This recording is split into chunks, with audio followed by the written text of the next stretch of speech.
ईश्वर उपासना भाग 2। भाइयों बहनों और बच्चों नमस्कार।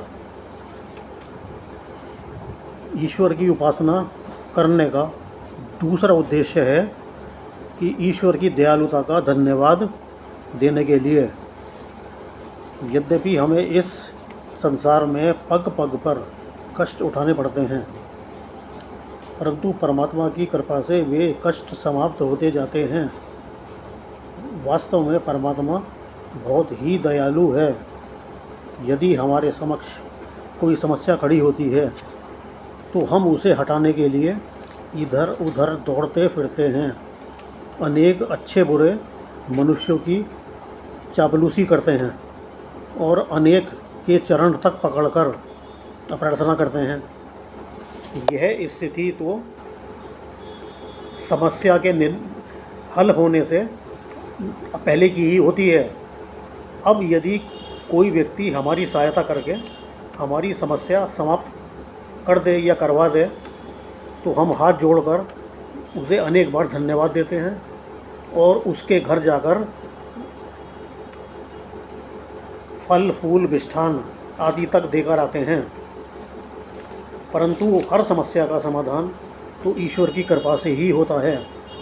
ईश्वर ही अदृश्य रूप में मनुष्यों के मन में सहायता का भाव पैदा करता है और हमें सफलता पहुंचाता है। परंतु आश्चर्य तो इस बात का है कि हम सफलता दिलाने वाली वास्तविक शक्ति अर्थात ईश्वर का एक बार भी धन्यवाद नहीं देते। बस सर्वत्र प्रत्यक्ष में सहायता करने वाले नर या नारी की ही प्रशंसा करते रहते हैं, जबकि हमें अपने सच्चे सहायक ईश्वर को ही सबसे अधिक बार धन्यवाद देना चाहिए। इस संबंध में हमारे गुरुजी एक उदाहरण प्रस्तुत करते हैं। एक मनुष्य के हाथ की उंगली कट गई तो उसके संबंधी उसे तत्काल चिकित्सक के पास ले गए। चिकित्सक ने उस उंगली को जोड़कर औषधि लगाकर पट्टी बांध दी और अपना शुल्क तथा औषधि मूल्य ले लिए। कुछ दिनों बाद घायल व्यक्ति की उंगली ठीक हो गई तो उसने चिकित्सक को अनेक बार धन्यवाद दिया और उस चिकित्सक की प्रशंसा सर्वत्र करने लगा। यहाँ आप ये ध्यान से विचारिए कि उस व्यक्ति ने डॉक्टर को फीस दी, उसके चिकित्सा कार्य का मूल्य दिया और उसके बाद भी उसका गुणगान करता फिरता है। परंतु ईश्वर ने तो हमें यह सुंदर अद्भुत शरीर निःशुल्क दिया है और हमें देखने बोलने तथा अन्य समस्त कर्म करने योग्य बनाया है।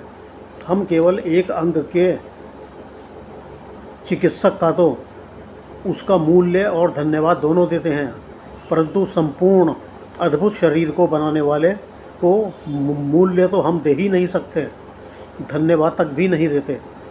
यह हमारी कृतज्ञता है। जैसा शरीर परमात्मा ने दिया है वैसा संसार के समस्त वैज्ञानिक मिलकर भी नहीं दे सकते। इस शरीर को चलाने के लिए परमात्मा ने शरीर में मन बुद्धि प्राण और आत्मा को समा रखा है। इतना कुछ करने के बाद भी हम उसका धन्यवाद नहीं देते। हमारा शरीर इतना अद्भुत है कि इसका वर्णन शब्दों में पूरी तरह करना संभव नहीं है। आँख नाक कान जिह्वा और त्वचा सभी इंद्रियां अपने कार्य को बड़ी ही निपुणता से कर रही हैं। मस्तिष्क सब पर नियंत्रण रखे हुए है। उधर सबका भोजन अपने पास इकट्ठा करके सबको न्यायोचित ढंग से वितरित कर रहा है।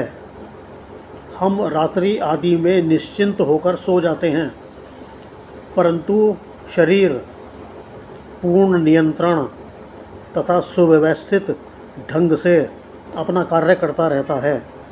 यह सब अद्भुत कार्य किसी मानव निर्मित यंत्र से नहीं वरन ईश्वर की बड़ी कृपा से हो रहा है। जब ईश्वर सोते जागते हमारा पूरा पूरा ध्यान रखता है तो क्या हमारा इतना भी कर्तव्य शेष नहीं रहा कि हम अपराधः सायं उसका स्मरण ही कर लें। उस सर्वशक्तिमान परमात्मा ने हमारे जीवन को सुचारू रूप से चलाने के लिए वायु, जल, अन्न, फल, फूल, शाक, भाजी, औषधि आदि अनेक पदार्थ उत्पन्न किए हैं। हमें तो परमात्मा का उसकी दयालुता के लिए हर सांस में स्मरण करना चाहिए, उसका धन्यवाद देना चाहिए तथा वो नित्य प्रति उसकी उपासना करनी चाहिए। ईश्वर का स्मरण, चिंतन और उपासना ही ईश्वर की कृपा का धन्यवाद है। अगला उद्देश्य अगले भाग में बताया जाएगा। जब तक के लिए नमस्कार।